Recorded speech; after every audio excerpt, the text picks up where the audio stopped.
شیخ محمد ناصر الدین البانی عالم اسلام کے ایک نامور محدث تھے اور 20ویں صدی میں علم حدیث اور جرح و تعدیل کے امام تسلیم کیے جاتے تھے۔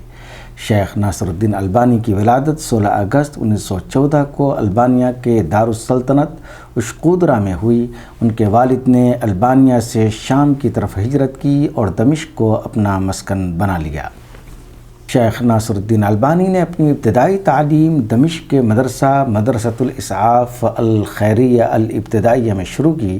دوران تعلیم مدرسے میں آگ لگ جانے کی وجہ سے آپ سوق سروجہ کے ایک دوسرے مدرسے میں منتقل ہو گئے۔ چونکہ آپ کے والد دینی اعتبار سے دینی تعلیم کے مروجہ نظام سے مطمئن نہ تھے، لہٰذا انہوں نے شیخ کی مدرسے کی تعلیم کی عدم تکمیل کا فیصلہ کیا اور خود ان کے لیے ایک تعلیمی پروگرام وضع کیا جو بنیادی طور پر تعلیم قرآن، تجوید، صرف اور فقہ حنفی پر مرکوز تھا۔ شیخ نے بعض علوم اور عربی کی تعلیم اپنے والد کے بعض رفقا سے بھی حاصل کی۔ ان شیوخ میں سے شیخ سعید بریانی سے آپ نے مراق الفلاح اور علوم بلاغت کی کتابیں پڑھیں۔ آپ نے اپنے زمانے میں صلب کے مشہور مورخ علامہ شیخ راغب طباغ سے اجازہ فی الحدیث حاصل کی تھی۔ شیخ ناصر الدین البانی 20 سال کی عمر میں مجلہ المنار میں شائع ہونے والی علمی بحوث سے متاثر ہو کر علم حدیث کی طرف متوجہ ہوئے اور اس مقام پر پہنچے جہاں حدیث پر عظیم الشان کارنامے انجام دیے۔ فراغت کے بعد آپ مدینہ منورہ منتقل ہو گئے، جہاں مدینہ یونیورسٹی میں حدیث کی درس و تدریس شروع کی۔ یہاں آپ نے 3 سال تک حدیث کا درس دیا۔ جامعہ اسلامیہ مدینہ یونیورسٹی سے سبکدوش ہونے کے بعد دمشق پہنچے اور پھر مکتبہ ظاہریہ میں علمی اور تحقیقی کاموں میں مشغول ہو گئے۔ شیخ کا ہفتہ واری علمی پروگرام بھی ہوا کرتا تھا جس میں یونیورسٹیوں کے بڑے بڑے اساتذہ تک حاضر ہوا کرتے تھے۔ ان پروگراموں میں شیخ مختلف کتابوں کا درس دیا کرتے تھے۔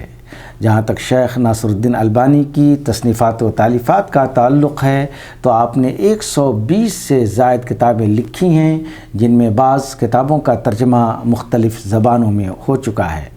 بعض مشہور کتابیں ہیں: سلسلۃ الاحادیث الصحیحہ، سلسلۃ الاحادیث الضعیفہ، صحیح و ضعیف، الترغیب و ترہیب، تبویب و ترتیب احادیث الجامع الصغیر و زیادتہ علی ابواب الفقہ، صحیح و ضعیف الجامع الصغیر و زیادتہ، التعلیقات الحسان علی صحیح ابن حبان، ارواء الغلیل فی تخریج احادیث منار السبیل، صحیح الادب المفرد اور ضعیف الادب المفرد وغیرہ۔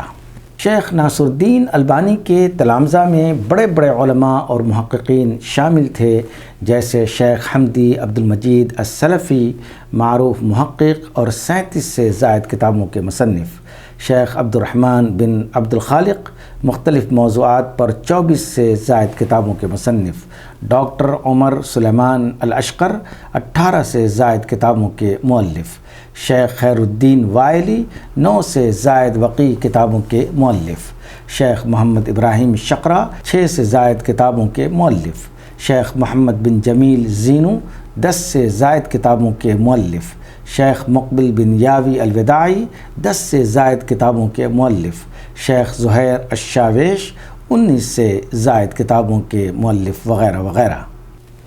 علامہ ناصر الدین البانی کے بعض افکار و خیالات ایسے تھے جن سے نہ صرف یہ کہ اہل حدیث طبقہ بلکہ امت کے دوسرے طبقے بھی اختلاف کیا کرتے تھے۔ جیسے ان کا ایک خیال یہ تھا کہ مسجد کے اندر جوتے پہن کر نماز پڑھنے کی اجازت ہے۔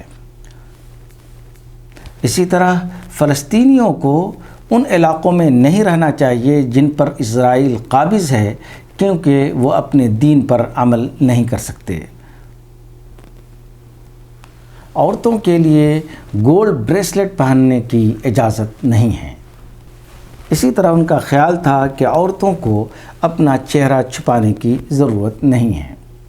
ایک اور یہ خیال تھا کہ اگر رولر ہونا چاہیے تو مسلم رولر صرف قریش کے قبیلے سے ہونا چاہیے، وغیرہ وغیرہ۔ علامہ ناصر الدین البانی کو ان کی عظیم الشان خدمات کے پیش نظر ان کی وفات سے قبل کنگ فیصل انٹرنیشنل ایوارڈ سے 1999 میں نوازا گیا تھا۔ علامہ البانی نے 1999 میں وفات پائی۔ اللہ تعالیٰ علامہ ناصر الدین البانی کی خدمات جلیلہ کو قبول فرمائے، آمین۔